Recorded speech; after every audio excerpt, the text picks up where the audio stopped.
কিছু কিছু ব্যাপার আছে যেগুলোতে রোজা ভাঙে না, কিন্তু আমাদের মধ্যে ব্যাপক সংশয় তৈরি হয়, কনফিউশন তৈরি হয় যে আসলে কি রোজাটা ভাঙলো কিনা। সেগুলো কি আমরা এবার সেগুলো শুনবো। 3 নম্বর সাব পয়েন্টটা তো ক্লিয়ার যে কিছু কিছু কাজ আছে যেগুলো করলে আসলে রোজা ভাঙে না। Things or actions that don't invalidate the fast, এটা আপনার রোজা ভাঙবে না। সেগুলো কি? এক নাম্বার হচ্ছে ভুল করে যদি কেউ খায়, যেটা আমাদের আগের পয়েন্টে আমি ক্লিয়ার করে দিয়েছি, অথবা জোর করে যদি কাউকে খাওয়ানো হয় তার রোজা ভাঙবে না, এটা আপনারা ইতিমধ্যে জেনেছেন। একটা হাদিস শুনে সহিহ বুখারী, রাসূল সাল্লাল্লাহু আলাইহি ওয়াসাল্লাম বলেছেন, মান নাসিয়া ওয়া হুয়া সাইম ফাআকালা আও শারিবা, রোজা অবস্থায় কেউ যদি ভুল করে খেয়ে ফেলে, ফালিউতিম্মা সাওমা, সেজন্য তার রোজা পূর্ণ করে, তার রোজা ভেঙে গেছে মনে করে সেজন্য খাওয়া শুরু না করে, সেজন্য রোজা পূর্ণ করে। কারণ ফাইন্নামা আতআমাহুল্লাহু ওয়া সাখা, কারণ আল্লাহই তাকে খাইয়েছে, আল্লাহই তাকে পান করিয়েছে, কিন্তু ভুল করে খেয়ে ফেলছেন, এটা তো আপনার হাতে ছিল না। তাহলে ভুল করে খেলে তার রোজা ভাঙবে না, কাজা কাফারা কিছুই লাগবে না, জাস্ট ইউ কন্টিনিউ ইউ সিয়াম। ওকে। 2 নাম্বার হচ্ছে এটা বিবাহিতদের জন্য, যেহেতু মোস্ট অফ দা অডিয়েন্স আর 18+, কোনো অসুবিধা নাই। আর ইসলামে কথাগুলো আসলে বাঁচতে হলে জানতে হবে। সেটা হচ্ছে আমরা শুনেছি যে বিবাহিতরা ফিজিক্যাল ইন্টারকোর্স যদি করে, দেহ থেকে সিমেন আউট হলে রোজা ভেঙে যায়, কিন্তু স্বাভাবিক মেলামেশার সাথে রোজা ভাঙে না। কিস করা, হাগ করা হাজবেন্ড ওয়াইফের মধ্যে, এই যে সখ্যতা, এই ব্যাপারগুলো যদি দিনের বেলায় ঘটে এতে রোজা ভাঙে না। ব্যাপারটা বুঝতে পেরেছেন না সবাই? একটা দলিল শুনেন। আম্মাজান আয়েশা রাদিয়াল্লাহু তাআলা আনহা বলেন, কানা নবী সাল্লাল্লাহু আলাইহি ওয়াসাল্লাম ইয়াকাব্বিলু ওয়া হুয়া সাইম, রমাদানের রোজা অবস্থায় তিনি আমাদেরকে কিস করতেন, ওয়া ইউবাশিরু, আমাদেরকে হাগ করতেন, ওয়া হুয়া সাইম, রোজা অবস্থায়। এতে রোজার কোনো সমস্যা হতো না, তবে এটা রিকমেন্ডেড না। স্বামী স্ত্রীর একান্ত মেলামেশা দিনের বেলা রিকমেন্ডেড না, কারণ এটা থেকে সে সেক্সুয়ালি এক্সাইটমেন্টের দিকে চলে যেতে পারে, ফলে ভুল করে সে এমন কাজ করে ফেলতে পারে যেটাতে তার রোজাটাই ভেঙে যাবে। আর ইচ্ছা করে রোজা ভাঙলে কি করতে হয়? কাজাও কাফারাও, খবর আছে না? সেজন্য এটা খেয়াল রাখতে হবে। 3 নাম্বার, এটাকে আরবিতে বলে আল ইহতিলাম, ওয়েট ড্রিম, বাংলায় বলে স্বপ্ন দোষ। ঘুমের মধ্যে এমন কিছু দেখলেন ফলে আপনার সিমেন আউট হলো, আপনার রোজা ভাঙবে না, কারণ এটা কি ইচ্ছা করে করছেন আপনি? এটা কার হাতে? আল্লাহর হাতে। এতে রোজা ভাঙে না, শুধু আপনি ঘুম থেকে উঠে ফরজ গোসলটা করে নিলেই হবে। প্রিয় ভাইরা, মুসলিম কমিউনিটির ভাইরা, কথা কি বুঝতে পারতেছেন? আচ্ছা। 4 নাম্বার হচ্ছে ব্লাড টেস্ট। অনেকে বলে যে হুজুর ব্লাড টেস্ট করা যাবে কিনা রমাদানে? ব্লাড টেস্ট করা যাবে। ব্লাড টেস্ট করলে রোজা ভাঙে না, এটা খুবই জরুরি একটা মাসালা, প্রায় আমাদের লাগে। 1-2 সিরিঞ্জ ব্লাড নিলে ভাঙে না, তবে যদি অনেক বেশি অ্যামাউন্টের ব্লাড নেয়, এতে যদি আপনি ক্লান্ত হয়ে পড়েন, সেক্ষেত্রে আপনি রোজা ভাঙতে পারবেন, পরে কাজা করলে হবে। 5 নাম্বার হচ্ছে অনিচ্ছাকৃত বমি। এটা আমি আগেও ক্লিয়ার করেছি যে ইচ্ছাকৃত বমি করলে রোজা ভাঙে, কিন্তু অনিচ্ছাকৃত যদি বমি চলে আসছে, ভমিটিং হচ্ছে, আমার রোজা ভাঙবে না। 6 নম্বরে নোজ ব্লিডিং, নাক দিয়ে অনেকে রক্ত পড়ে না, নাক দিয়ে রক্ত ঝরলে মানুষের রোজা ভাঙে, আনলেস যদি অনেক বেশি অ্যামাউন্টের হয়, আপনি ক্লান্ত হয়ে পড়েন, তখন তো আপনি রোজা ভাঙতে পারবেন। 7 নাম্বার, রোজা রেখে দাঁত ফেলতে পারবো কিনা? জি, রোজা রেখে আপনি আপনার দাঁতকে রিমুভ করতে পারবেন, খুব বেশি যাতে রক্ত বের না হয় সেটা আপনি খেয়াল রাখবেন। দাঁত ফেললে যে রক্ত বের হয় এতে রোজা ভাঙে না। 8 নম্বর পয়েন্টটা খুবই গুরুত্বপূর্ণ, এটা খেয়াল করে শুনতে হবে। কান দুইটা খরগোশের কানের মতো খাড়া করে শুনেন, খুব মনোযোগ দিয়ে। 8 নম্বরটা হচ্ছে ইনজেকশন। রোজা রেখে ইনজেকশন দেওয়া যাবে কিনা? কিছু কিছু ইনজেকশন দেওয়া যাবে, কিছু কিছু দেওয়া যাবে না। কোনগুলো দেওয়া যাবে না? এনার্জেটিক ইনজেকশন দেওয়া যাবে না, যে ইনজেকশনে ফুড সাপ্লিমেন্টারি আছে, যেটার মধ্যে নিউট্রিশন ভ্যালু আছে, এই ইনজেকশন গুলো দেওয়া যাবে না। এমনও ইনজেকশন আছে যেটা দিলে 7 দিন আপনার আর খাওয়া লাগবে না, একেবারে তরতাজা, এরকম ইনজেকশন দেওয়া যাবে? তো আপনি সিস্টেম করে খাইলেন কেমন জানো, তাই না? আপনি অন্য ওয়েতে দেহে এনার্জি ইনপুট করলেন, এটা করলে রোজা ভেঙে যাবে। তাহলে food supplementary injection, nutrition value আছে এরকম injection, energetic injection, energy boost up করে এরকম ইনজেকশন দিলে রোজা ভেঙে যায়, এগুলো দেওয়া যাবে না। কিন্তু পেইন কিলার যে ইনজেকশন গুলো আছে এটা দিতে পারবেন, পেইন কিলার ইনজেকশন দিতে পারবেন, অ্যান্টিবায়োটিক ইনজেকশন দিতে পারবেন, অ্যানেস্থেটিক ইনজেকশন দিতে পারবেন, এই জাতীয় মেডিকেশন ইনজেকশন গুলো দিতে পারবেন, কোভিডের যে ইনজেকশন এগুলো আপনি দিতে পারবেন। এগুলোতে রোজা ভাঙে না, কারণ এগুলোতে আপনার স্টোমাকে কিছু পৌঁছেও না, আপনাকে শক্তিবর্ধক কিছু দেহে প্রবেশও করাচ্ছে না, আপনার এনার্জিও বাড়ে না, আপনার এনার্জি বাড়ে না, আপনার নিউট্রিশন ভ্যালু অ্যাড হয় না, আপনার স্টোমাকে কিছু পৌঁছে না, এই জাতীয় সব ইনজেকশন দেওয়া যায়। ইনজেকশন পয়েন্টটা ক্লিয়ার। 9 নম্বরে কিছু কমন ব্যাপার আছে, এই কমন জিনিসগুলো আমাদের মনের মধ্যে প্রায় প্রশ্ন জাগে যে এগুলো করা যাবে কি যাবে না, এগুলো ক্লিয়ার করি। এর মধ্যে 1 নম্বর হচ্ছে টুথপেস্ট। রোজা রেখে টুথপেস্ট দিয়ে ব্রাশ করা যাবে কিনা, বলেন যাবে কি যাবে না? যাবে, কে কে হাত তুলুন তো দেখি। হ্যাঁ, মাত্র 1 জন, 2 জন, 3 জন, 4 জন, 5 জন, 6 জন, দল ভারী হচ্ছে আস্তে আস্তে। হ্যাঁ, টুথপেস্ট দিয়ে ব্রাশ করা যাবে কি যাবে না? যাবে মাত্র 5 জন। আর যাবে না কয়জন দেখি? যাবে না, অনেকে যাবে না, অনেকে হাত তুলে নেই, ভাবছে কোন জায়গায় হাত তুলে কোন বিপদে পড়ি। চুপচাপ দেখি যে কোনটা জিতে। যাবে না? যাবে না, দল ভারী না? যাবে? এই সুন্দর বলছে, যাবে কিন্তু না করাই ভালো। হ্যাঁ হ্যাঁ, যাবে। টুথপেস্ট দিয়ে ব্রাশ করলে রোজা ভাঙে না, তবে যদি খুব স্ট্রং টুথপেস্ট হয় এগুলো ব্যবহার না করা ভালো। দিনের বেলায় মেসওয়াক করা ভালো। হ্যাঁ, মেসওয়াক করলে ওইটা সবচেয়ে সেফ। তবে যদি আপনি টুথপেস্ট দিয়ে ব্রাশ করেন আপনার রোজা ভাঙবে না ইনশাআল্লাহ। কেউ কেউ মাকরু বলেছেন, কিন্তু আপনার রোজা ভাঙবে না। মাউথ ওয়াশ সেম, যাবে কিন্তু রেকমেন্ডেড না। হ্যাঁ, গার্গল করতে গেলে আবার ভিতরে চলে যাবে। সিম্পলি কুলি করা যাবে কিন্তু আপনার রোজা ভাঙবে না।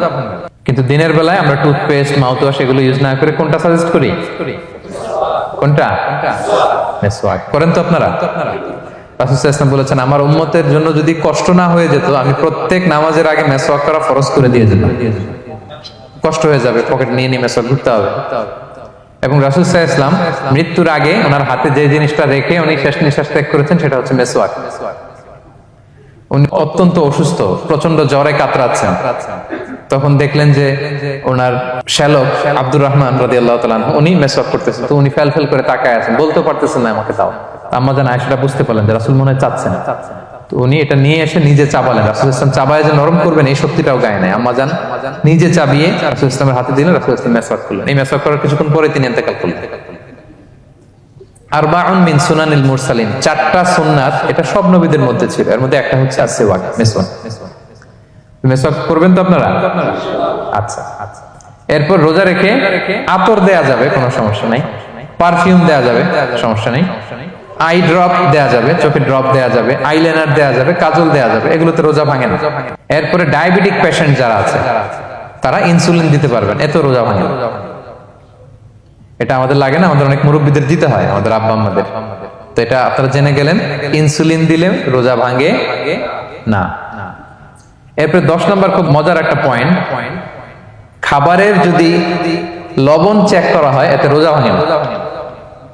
তবে ঘরে আপনারা এটা ট্রাই করবেন না, এটা রেকমেন্ডেড না। এটা কখন রেকমেন্ডেড? এটা বড় শেফদের জন্য। লেটস সে রমাদানে 1000 লোকে বিরিয়ানি করা হবে, আল্লাহর বান্দারা রোজাদাররা খাবে, এটা লবণ বেশি হলে খাইতে পারবে? পারবেন।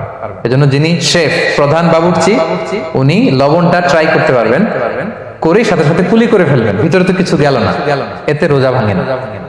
তাই বলে প্রতিদিন ঘরের রান্নাতে আবার এটা করতে যায় না। ঘরে 2 জন, আপনি আপনার হাজবেন্ড ওয়াইফ টোনাটুনি একটা হইলেই হইলো, কি বলেন? লবণ বেশি হবে কম হবে, কিন্তু বড় প্রোগ্রাম, অনেক রোজাদাররা একসাথে ইফতারি করবে, এটা তো লবণাক্ত হইলে খাওয়া যাবে না। তো সেক্ষেত্রে শেফ যদি জাস্ট জিব্বা দিয়ে লবণটা একটু ট্রাই করে নেয় যে অ্যাড করতে হবে না, ঠিক আছে, সাথে সাথে কুলি করে ফেলে, রোজা ভাঙবে না। দলিল কি?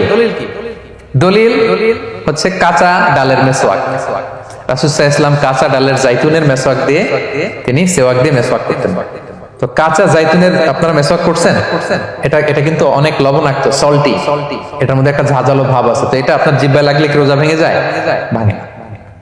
এবং আপনি যদি সমুদ্র অঞ্চলে সফর করেন, সমুদ্রে লেটস সে 1 মাসের, আমাদের এই যে বাংলাদেশে তো এখন এই কি বলে প্রায় 7 লক্ষ টাকা করে দিচ্ছে আমাদের হাজিদের জন্য, হজ করতে হলে প্রায় 7 লক্ষ টাকা লাগবে। তো এরকম ঘোষণাও দেখলাম যে নেক্সট ইয়ার থেকে সমুদ্র পথে যাওয়া যাবে কম খরচে। তো কেউ যদি এমন হয় সমুদ্রের সফরে দীর্ঘ সময়, আপনি ওযু করবেন কি দিয়ে? সাগরের পানি দিয়ে। তো সাগরের পানি কেমন? সাগরের পানি দিয়ে আপনার কুলি করতে হবে না, মাছ মজা করবেন না, তা আপনার কি রমজানে যদি কুলি করেন আপনার রোজা ভেঙে যাবে? না, ভাঙবে না। তো এ থেকে স্কলাররা দলিল নিয়েছেন যে এরকম জরুরি প্রয়োজন হলে আপনি খাবারের স্বাদটা, লবণটা দেখতে পারবেন, সাথে সাথে কুলি করে ফেলবেন, এতে আপনার রোজা ভাঙবে না ইনশাআল্লাহ বিইذনিল্লাহ। অনেকে প্রশ্ন করে এনজিওগ্রাম করা যাবে কিনা? এনজিওগ্রাম এগুলো করা যায়। এই যে হার্টের পেশেন্টদের জন্য এখান থেকে একটা এই ক্যাথেটার ঢুকায়, যদি এটার মধ্যে ওষুধ লাগানো থাকে তো এটা হার্টের দিকে যায়, এটা স্টোমাকে যায় না, এগুলো করা যাবে। তাহলে এই বিষয়গুলো অলমোস্ট মুত্তাফাক আলাই, মানে সর্বসম্মতিক্রমে এতে আপনার রোজা ভাঙবে না ইনশাআল্লাহ বিইذনিল্লাহ। এই পয়েন্টটা ক্লিয়ার না? ক্লিয়ার। এবার কিছু ডিসপিউটেড মাসআলা আছে, মানে যেগুলোর ব্যাপারে ইখতিলাফ আছে, কোন স্কলারদের মধ্যে ভাঙবে না, এটা আমি একটু ক্লিয়ার করি। এর মধ্যে এক নম্বর হচ্ছে ইনহেলার। অ্যাজমার পেশেন্ট যারা আছে, অ্যাজমা অনেকের দেয়া লাগে না ইনহেলার? ইনহেলার যদি পাফার ইনহেলার হয়, পাফার ইনহেলার যেটা দিয়ে শুধু বাতাস যায়, অক্সিজেন যায়, এটা রোজা ভাঙে না। এটা কি করে না? রোজা ভাঙে না। পাফার ইনহেলার যেটাতে অক্সিজেন পাস করে, রোজা ভাঙবে না। কিন্তু যদি ভ্যাপোরাইজেশন হয়, অথবা একটা আছে DPI, dry powder inhaler, punch করলে একটা পাউডার সহ ভিতরে যায়, অ্যাজমাটা কমায় দেয়, ওই পাউডার দিয়ে করলে কিন্তু রোজা ভেঙে যাবে। ভ্যাপোরাইজেশন হলে বা ডিপিআই ইনহেলার হলে আপনার রোজা ভেঙে যাবে। ইনহেলার ক্লিয়ার তো সবার কাছে? আচ্ছা, এরপরে যাই সামনে। সাপোসিটরি বুঝেন তো না? ডুশ বলে, প্রচন্ড জ্বর কমে না, তখন ডাক্তার বলে যে পাই পথে অ্যানাল পিল বলে এগুলাকে, পাই পথে এটাকে ইনপুট দিতে হয়। এই সাপোসিটরি এটা একটা ডিসপিউটেড মাসালা। হানাফি স্কুল অফ থটে রোজা ভেঙে যায়। আমরা যেহেতু বেশিরভাগ হানাফি স্কুল ফলো করি, হানাফি মাযহাব, তো আমরা এটাই সাজেস্ট করি সাপোসিটরি না দেওয়া। তবে অন্যান্য স্কলারদের মতে রোজা ভাঙবে না, বিশেষ করে ইবনে তাইমিয়া আলাইহি রাহমার মতে রোজা ভাঙবে না। এখানে প্রসঙ্গ যেটা হচ্ছে, সাপোসিটরি সাধারণত দিতে হয় ইমার্জেন্সি পিরিয়ডে। কি বলেন? জ্বর আর কমে না, কঠিন অবস্থা, তো ওই অবস্থায় তো রোজা এমনি ভাঙা যায়। প্রচন্ড অসুস্থ হলে ভাঙা যায় না রোজা? ভাঙা যায়। তো আপনি রোজা ভাঙবেন, পরে কাজা করে ফেলবেন, সাপোসিটরি দিবেন, অসুবিধা নাই। আচ্ছা, এয়ার ড্রপ, কানের যে ড্রপ আছে, এটার মডার্ন স্কলারদের মতে, যে ফিক একাডেমি গুলো আছে, এদের মতে রোজা ভাঙবে না, কিন্তু হানাফি স্কলারদের মতে রোজা ভেঙে যাবে। তো আমরা সাজেস্ট করি এটা আপনি না দেন, আগে পরে দেন। 3 নাম্বার, হার্টের পেশেন্টদের একটা ওষুধ দিতে হয়, এটাকে নাইট্রোগ্লিসারিন ট্যাবলেট বলে, জিহ্বার নিচে দেয়, দেওয়ার সাথে সাথে বডি এটা অ্যাবজর্ব করে ফেলে, ওষুধটা থাকে না জিহ্বার নিচে। জিহ্বার নিচে এটাকে প্লেস করলে সাথে সাথে এটা বডি অ্যাবজর্ব করে, এখানে আবার পাম্প শুরু হয়ে যায়। তো হার্ট অ্যাটাক করলে এটা দেয়। আধুনিক যে ফিক একাডেমি গুলো আছে তাদের মতে রোজা ভাঙবে না, কিন্তু হানাফি স্কুল অফ থটে তাদের মতে যেহেতু সম্ভাবনা আছে কিছু চলে যেতে পারে, যদিও যায় না, হানাফি মাযহাব হচ্ছে খুব ইহতিয়াত অবলম্বন করে, অত্যন্ত বেশি সাবধানতা অবলম্বন করে। কিন্তু মডার্ন ফিক একাডেমি গুলো তাদের মতে হার্ট পেশেন্টদের জন্য নাইট্রোগ্লিসারিন ট্যাবলেট যদি জিহ্বার নিচে রাখেন রোজা ভাঙবে না। হিজামা, কাপিং, হিজামা চিনেন তো? হ্যাঁ, হিজামা করছেন কেউ এখানে? আপনি করছেন, আর কেউ? অনেকে করছে দেখি, মাশাআল্লাহ। এটা এখন অনেক পপুলার হচ্ছে, রাসূল সাল্লাল্লাহু আলাইহি ওয়াসাল্লাম কিন্তু করতেন। এখন দেখবেন যে অনেক বড় বড় সেলিব্রিটিরা, অ্যাথলেটরাও করে। এরকম কাপিং এর টিউব আছে, পিঠে একটু কেটে ওটাকে লাগায় দেয়, আস্তে করে এই রক্তগুলো বের করে ফেলে, ব্যথা ট্যাথা, পেইন টেন এগুলো কমে যায়। এখন কিন্তু এটার অনেক প্রচলন পেয়েছে। হানাফি স্কুল অফ থটে হিজামাতে রোজা ভাঙে না, অন্যান্য স্কুল অফ থটে ভাঙে। তো হিজামা তো ইমার্জেন্সি কিছু না, আমার দিনের বেলায় কেন রমজান মাসে হিজামা করা লাগবে, আমি ইফতারের পরে হিজামা করলাম।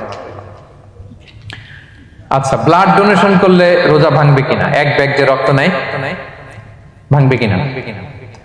হাম্বলি মাযহাব অনুযায়ী ভেঙে যায়, হানাফি মাযহাব অনুযায়ী ভাঙে না। আমরা হানাফি স্কুল ফলো করি, সো আপনি ব্লাড ডোনেট করতে পারবেন, ভাঙবে না। তবে অনেক ব্লাড ডোনেট করার কারণে যদি আপনি অসুস্থ হয়ে যান, দুর্বল, ওই অসুস্থতার কারণে আপনি ভাঙতে পারবেন। তবে এটা রেকমেন্ডেড, যদি ব্লাডের কারণে মুমূর্ষু রোগীর জীবন যায় অবস্থা, তখন অবশ্যই আপনি ব্লাড ডোনেশন করবেন, যাতে করে একজন মুমূর্ষু রোগী জীবন ফিরে পায়।